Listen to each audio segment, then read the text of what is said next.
Halo, jumpa lagi dengan Oma Ning. Seperti biasa, Oma selalu ingin berbagi sehat secara alami untuk anak cucu dan kita semua. Masih tentang pencernaan kita. Ya, seperti pernah Oma ungkapkan, pencernaan kita ini apa saja sih organnya yang mempengaruhi sistem pencernaan kita, ya. Masih ingat? Ya, mulut, tenggorokan, lambung, kemudian usus halus, usus besar, rektum, dan juga anus. Ya, sekarang kita bahas satu persatu fungsi dari mulut. Nah, yang harus diperhatikan juga nih, fungsi mulut itu ya harus sehat dulu mulutnya. Artinya apa? Kita mesti rajin-rajin sikat gigi lah ya, minimal nih pas mandi lalu mau tidur itu minimal harus itu. Ada kalau yang rajin sih tiap kali habis makan terus sikat gigi itu ya silahkan, tetapi Oma pesen minimal setiap kali mandi dan mau tidur ya. Proses pencernaan itu dimulai dari mulut, kemudian tempat terjadinya pencernaan mekanik dan kimiawi berhubungan langsung dengan lingkungan luar tubuh, ini mulut ya. Nah, fungsi utamanya tempat masuknya makanan serta udara. Ya, ini kalau ngomong ini kan udara masuk juga. Berfungsi mengunyah makanan menjadi lebih halus agar mudah dicerna. Makanya kan kenapa makan sesuatu itu sebaiknya dikunyahnya 32 kali supaya makanan itu mudah dicerna. Kalau mudah dicerna nanti makanan itu bisa menjadi sari-sari makanan, lalu sari makanan itu menjadi darah kita ya. Oke. Nah, di dalam mulut itu terdapat organ-organ seperti misalnya lidah, gigi, lalu kelenjar ludah ya. Oke. Dan di dalam air liur terdapat enzim yang bisa memecah makanan ke dalam bentuk yang mudah dicerna oleh tubuh gitu ya. Oke. Nah, seringkali seseorang dianjurkan mengunyah makanan itu benar-benar hingga halus ya. Ingat ya, 32 kali. Oke. Nah, sekarang masalah kesehatan mulut ini biasanya yang menjadi keluhan apa saja sih? Ya, terutama bau mulut. Ya, bau mulut, sariawan, di dalam mulut kita sakit gigi betul, ya. Terus lidahnya yang masalah gitu ya, bronkitis, kemudian juga ini reflux asam atau GERD ya, itu yang kemudian dari mulut ini seperti apa ya, asam-asam atau pahit kadang-kadang gitu ya, ini masalah di mulut. Nah, itu juga sisa makanan yang berada dalam mulut terlalu lama ya, sisa makanan yang dihancurkan oleh bakteri sehingga menimbulkan bau tidak sedap. Nah, ini makanya kenapa sih kalau mau tidur harus gosok gigi, karena kan kita tidurnya lama tuh. Kalau dia dibiarkan saja itu bisa jadi penyakit gitu ya. Nah, penyebab lain ya ini kesehatan gigi ya. Jadi itu yang harus diperhatikan. Sekarang kalau tenggorokan ya, sering menjadi masalah kan tenggorokan itu, misalnya radang tenggorokan, minum es atau makan sesuatu yang tidak sehat, itu yang diserang tenggorokan karena dari mulut terus lewat tenggorokan gitu ya. Nah, tenggorokan ini memiliki selaput otot yang dinamakan epiglotis yang memiliki fungsi memisahkan esofagus dan trakea dan mencegah makanan minuman masuk ke saluran pernafasan. Ini yang namanya tersedak.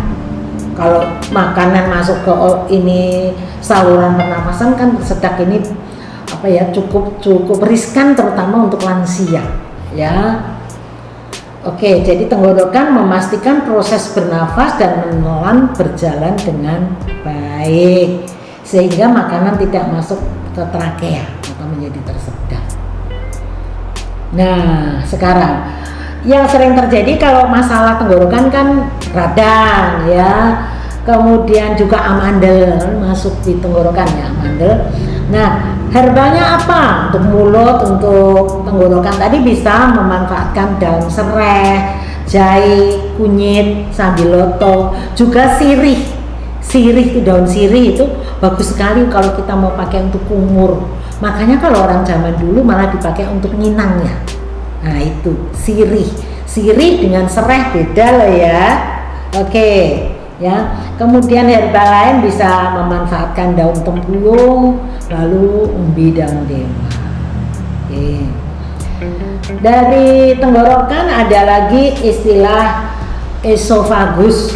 Esofagus itu makanan minuman yang ditelan akan melewati kerongkongan ya. Tenggorokan dan kerongkongan beda. Kerongkongan ini saluran yang panjangnya sekitar 25 cm dan berfungsi menyalurkan makanan dan minuman dari mulut ke lambung ya. Esofagus atau kerongkongan ini tabung berotot yang membentang dari faring, tabung fibromuskular di depan tulang leher ke lambung, jadi yang menjadi perantara makanan masuk ke lambung. Kalau sekarang untuk esofagus ini, pembuluh darah pada esofagus bisa mengalami pelebaran yang disebut varises esofagus pada beberapa penyakit kronis seperti sirosis hati. Ini bila esofagusnya masalah, memang ininya ke sirosis hati ya. Rasa perih di dada biasanya terasa di belakang tulang dada saat makan. Nah saat makan itu terus bisa mual, muntah, nyeri ulu hati ya. Ini kalau sistem esofagusnya bermasalah, dan asam lambung terasa naik di kerongkongan atau ke mulut ya. Dari sini, dari sistem esofagus kemudian ke lambung ya. Nah fungsi lambung itu apa? Nah ini yang di masyarakat luas sering banget terjadi, bukan hanya untuk yang usia lanjut tetapi anak-anak. Kadang-kadang mereka asik bermain lupa makan. Nah itu yang menjadi pemicu masalah lambung, karena lambung punya fungsi mengolah makanan ya. Dengan bantuan asam dan enzim, lambung memecah makanan menjadi partikel-partikel kecil. Jadi sebaiknya mengunyahnya kan harus benar-benar lembut sehingga waktu masuk ke lambung makanan ini bisa lebih mudah dicerna. Oke. Nah, organ lambung merupakan tempat pengadukan dan menggiling makanan. Makanya Oma bilang seperti dapurnya tubuh kita ya. Dalam organ lambung akan mengeluarkan zat asam dan enzim yang bertugas untuk membantu proses pemecahan makanan. Jadi lambung ini tempat di mana makanan dicerna.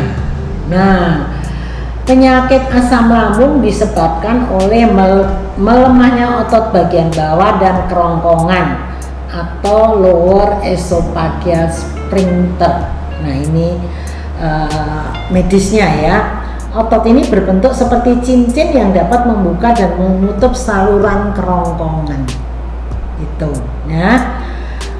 Oke, sekarang masalah lambung nih, masalah lambung. Apa saja yang sering dipermasalahkan lambung ini? Jadi biasanya kalau ini sakitnya namanya MAH. Tapi kalau yang sudah parah namanya GERD. Kalau GERD itu udah asam lambung naik, itu mempengaruhi ke tenggorokan sehingga orang ada yang bingung, udah minum obat batuk kok nggak sembuh-sembuh. Karena ternyata itu ada GERD yang asam lambungnya naik tinggi sehingga berpengaruh ke tenggorokan ya. Oke. Nah, yang menjadi masalah itu karena apa? Karena asupan makanan yang pedas, yang terlalu asam, yang terlalu manis atau berlemak. Hati-hati ya. Juga yang memicu masalah asam lambung ini juga minuman beralkohol, bersoda, juga kopi, teh. Kalau sudah lambungnya itu cukup kronis, yang namanya teh aja sebaiknya tidak dikonsumsi. Nah, ini yang sering tidak tahu. Teh apalagi nasgitel panas lagi kental, nggak boleh itu untuk penderita MAH ya. Kemudian yang lain lagi yang sebaiknya dihindari adalah obat-obatan, bukan dihindari ya, disikapi nanti sehingga tidak menjadi penyakit. Obat-obatan yang berfungsi menghilangkan rasa sakit biasanya mengganggu lambung gitu ya. Juga termasuk terlambat makan atau berbaring tidur setelah makan itu tidak baik. Ini bisa bermasalah dengan lambung ya.